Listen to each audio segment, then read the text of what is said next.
श्री अमर सिंह जी, श्री अमर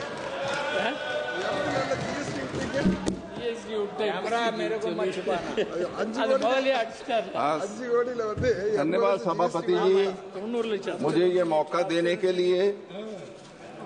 सबसे पहले मैं मणिपुर बजट पे बोलना चाहता हूं।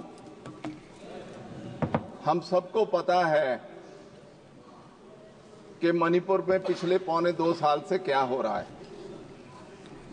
बजट है 35,000 करोड़, 35,000 करोड़, लेकिन वहां जितनी नुकसान हुआ, तबाही हुई, लोगों के घर जले, दुकानें जली,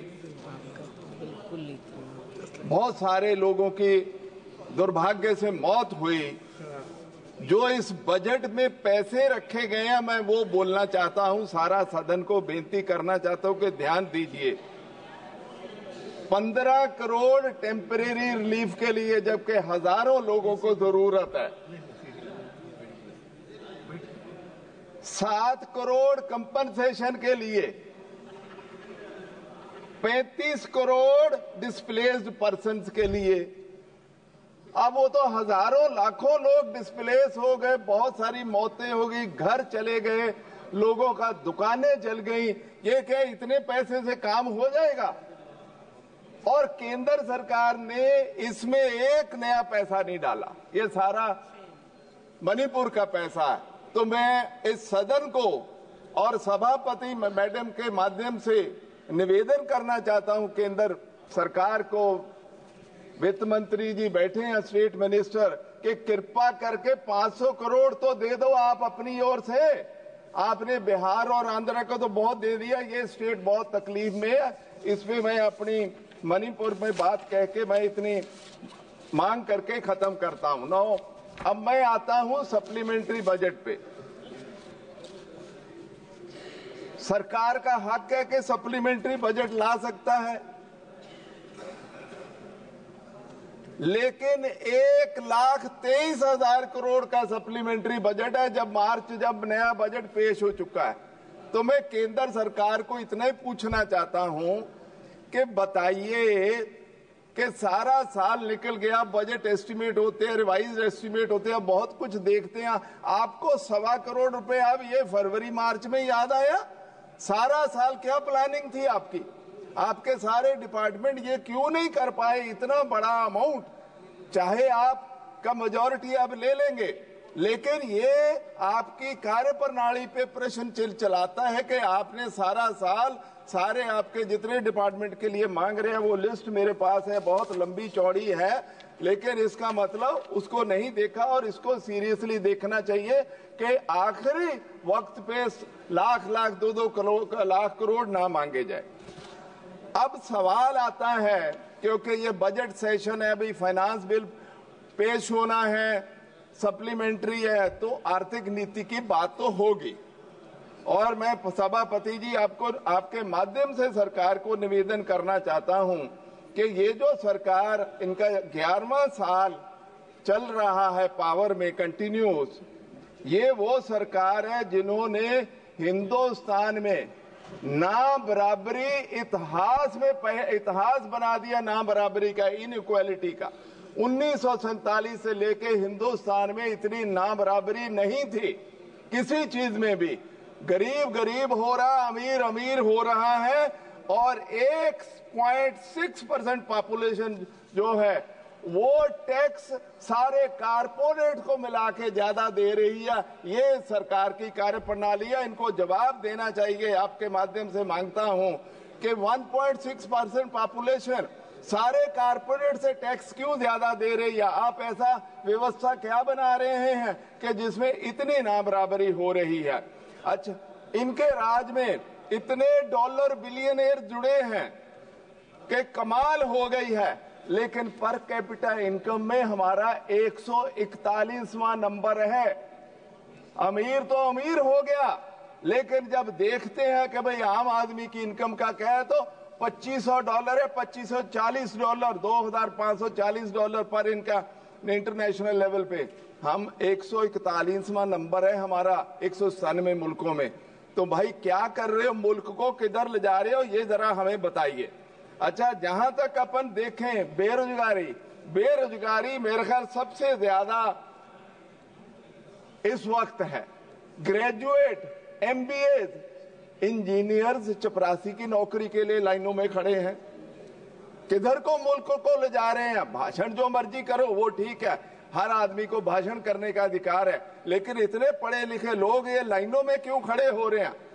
और 80-90 करोड़ को फ्री राशन देके चला रहे हो। मुल्क की तरक्की कहां है? रोज बताते हो कि ग्रोथ हो रही है।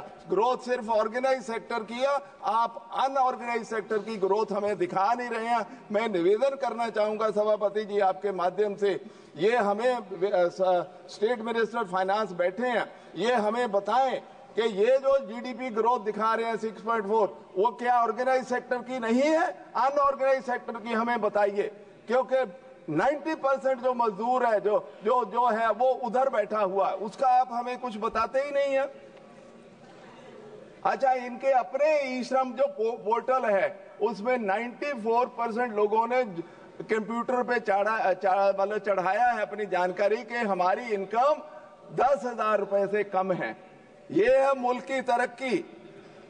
और net house hold saving as % of GDP upon lowest in the last very long time।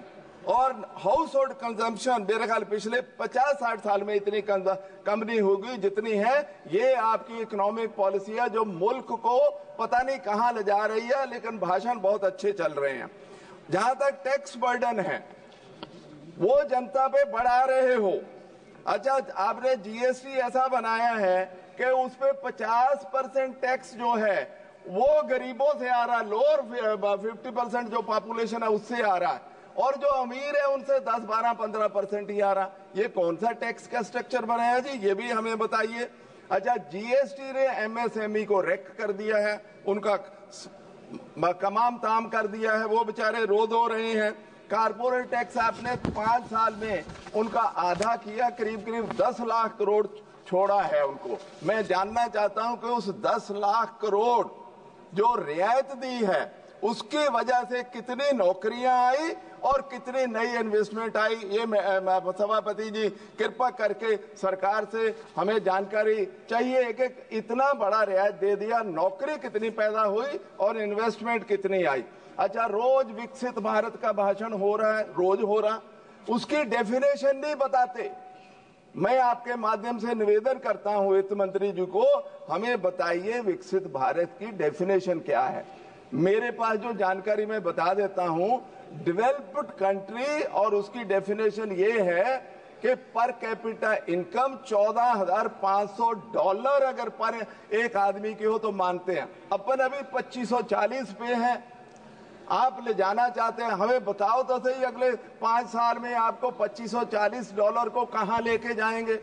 विकसित भारत बोलिए, अच्छी बात है, 5 ट्रिलियन नहीं 20 ट्रिलियन इकोनॉमी बनाइए, पर 20 ट्रिलियन इकोनॉमी में लेकिन अगर यही होना है, अमीर को अमीर होना है, गरीब को गरीब होना है, तो उसमें फिर आपकी पॉलिसीज को वही तो दिखाते हैं कि आप अपना इनकम टैक्स रिलीफ आपने दिया जी 12 लाख का। मैं उसकी कहानी सुनाना चाहता हूं, बहुत इंटरेस्टिंग है।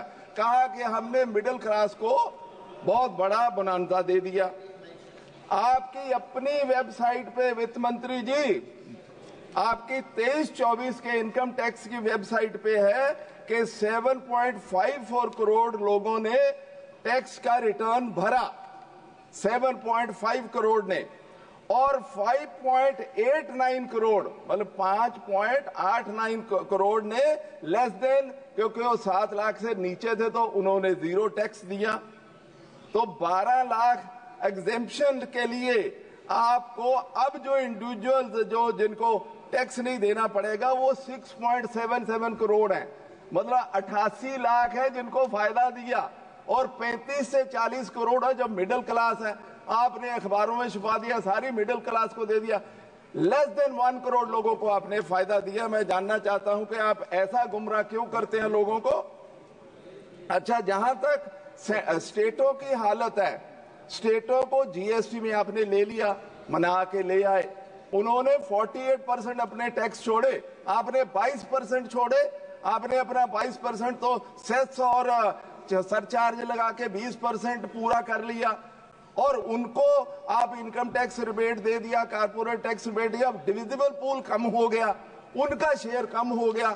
मेरी मांग है सभापति जी आपके माध्यम से, जितनी आपने रियायतें दी हैं आप दीजिए, रियायतें मिडिल क्लास को दीजिए, कारपोरेट को दीजिए, लेकिन वो अपने पैसे से दीजिए, वो स्टेटों का पैसा ना काटिए। सारी स्टेटें इस वक्त फाइनेंशियल स्ट्रेस में है, उनको बहुत तकलीफ है। और मैं तीसरी अगली बात ये भी कहना चाहता हूँ, सारे सोशल सेक्टर डिपार्टमेंट्स का आपने बजट कम किया। आप कंपेयर करिए पिछले 2-3 साल से, वेजेस आप बढ़ा रही नहीं, नरेगा वेज आप बढ़ा नहीं रहे, पेट्रोल डीजल पे सेस और टैक्स कम नहीं कर रहे, तो लोग बेचारे कहाँ जाएंगे। अच्छा, बाकी तो बात छोड़िए, एमपी लैड का पैसा क्यों नहीं बढ़ाते जी, वो तो हम सबका है। एमपी लैड का तो ये बहुत साल पहले 5 करोड़ हुआ था, उसको 10-15 करोड़ प्रधानमंत्री जी बड़ा दिल दिखाइए, जरा दे दीजिए। अच्छा, यो 25 करोड़ करिए। अच्छा, जो अमेरिका हमें थ्रेटन कर रहा है उसमें थोड़ा हमें बता तो दो कि टैरिफ पे हमारी पॉलिसी क्या है, जब वित्त मंत्री जी जवाब दे तो वो बता दे। मैं 2 मिनट मैडम सभापति जी पंजाब के इश्यू, क्योंकि मैं वहां से आता हूं, उसकी बात करना चाहता हूं।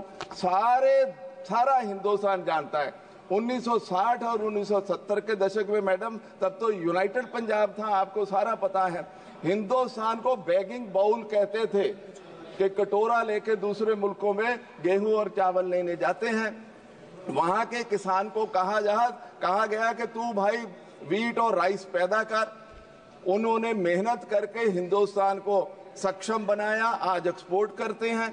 और अब उनकी हालत क्या है, केंद्र सरकार उनको एमएसपी देने को तैयार नहीं है, हरियाणा सरकार सड़कें रोक के बैठी है, हमारी इंडस्ट्री का भट्ठा बिठा दिया। अब ये ऐसे होता है और केंद्र सरकार चुपचाप बैठी है। मेरी बेनती है सभापति जी आपके माध्यम से कि हरियाणा सरकार को कहा जाए कि वो ब्लॉकेड हटाए, क्योंकि उसकी वजह से हमारी इंडस्ट्री वहां से छोड़ के जा रही है सारे पंजाब से। वो कह रहे हैं कि भाई ना कच्चा माल आता है, ना आप सामान भेज सकते हो, तो पंजाब में रह के क्या करना है। और मेरी मांग है कि हमारा अंडरग्राउंड वाटर बहुत डैमेज हुआ है, कृपा करके डाइवर्सिफिकेशन के लिए केंद्र सरकार हमें एक स्पेशल पैकेज दे दे। और मैं बहुत मिनिमम अमाउंट मांगता हूं। आप एक केंद्र सरकार ने बिहार और आंध्र प्रदेश को बहुत ज्यादा पैसा दिया, दे कोई बात नहीं है, तो पंजाब को भी दे दीजिए 15,000 करोड़ 3-4 साल के लिए। अगर हमें कैश क्रॉप्स और डाइवर्सिफिकेशन के लिए दे देंगे तो पंजाब बच जाएगा। और नरेगा की वहां वेजेस बढ़ाइए। मेरी कंस्टिट्यूएंसी में मैडम, एक तो ये रोड जो ब्लॉक हुई है हरियाणा में, उसके लिए बहुत डैमेज हो रहा, मैं उसकी करूंगा। दूसरा, जीएसटी की वजह से मंडी, गोविंदगढ़, खन्ना, दोराहा, सानेवाल, मेरी सारी कंस्टिट्यूएंसी की इंडस्ट्री को प्रॉब्लम में है। मंत्री जी बैठे हैं, चौधरी साहब, कृपा करके उनका आप अपनी टीम भेज दीजिए मंत्री जी, कोई मुझे तकलीफ नहीं है, और उनकी आवाज सुनिए कि उनको जीएसटी से क्या तकलीफ है, उसको सॉर्ट आउट कर दीजिए। अच्छा, फिर आपने केंद्र सरकार ने उनको फोर्स किया, जितने स्टील मिल्स हैं, कि आप भाई कोल जो लेते हो, कोयले से चलाते हो मिल और रोलिंग मिल, वो बंद करो, गैस पे आओ, वो गैस पे चले गए। अब गैस के प्राइसेस इतने हाई हो गए हैं कि उनकी इंडस्ट्री नॉन वाइबल हो गई, वो बंद कर रहे हैं। तो मंत्री जी कृपा करके वो इंडस्ट्री का करिए, नहीं तो सारी स्टील इंडस्ट्री बंद हो जाएगी। मेरे पार्लियामेंट में मैंने 2018 में एक एयरपोर्ट सैंक्शन कराया था उड़ान में, हलवारा में। अब 7वां साल शुरू हो गया, वो शुरू नहीं हो रहा, तो कृपा करके उसको शुरू करा दीजिए। मैंने एक रेलवे का ओवरब्रिज कराया था दोराहा में, वो नहीं अभी शुरू हो रहा। मैं शुरू से कहता आया हूं कि भाई मेरी पार्लियामेंट पवित्र जगह श्री फतेहगढ़ साहब, उसमें हमारे 10वें गुरु के छोटे साहिबजादों की वहां कुर्बानी हुई थी। कृपा करके उसको स्पेशल पैकेज दे दीजिए। हम तो ज्यादा नहीं मांग रहे, 200-300 करोड़ दे दीजिए फतेहगढ़ साहब को, सरहंद को। एक पैसा नहीं दिया, 6वां साल हो गया, तो कृपा करके उस पर विचार करिए। और नेशनल हाईवे नंबर 1 है सभापति जी, आप तो वहीं से आते हैं। ये सबसे पहले नेशनल हाईवे बना था दिल्ली से अमृतसर। इस वक्त सबसे खराब नेशनल हाईवे वो है। जगह जगह ट्रैफिक जैम है, सड़क टूटी हुई है, साइड रोड नहीं है, अंडर ब्रिज नहीं है। अच्छा, टाउन बड़े हो गए हैं, मंडी, गोविंदगढ़, खन्ना, उनको नीचे से निकले की जगह नहीं है, तो कृपा करके उस पर भी कार्रवाई की जाए। बहुत बहुत धन्यवाद। बैठे।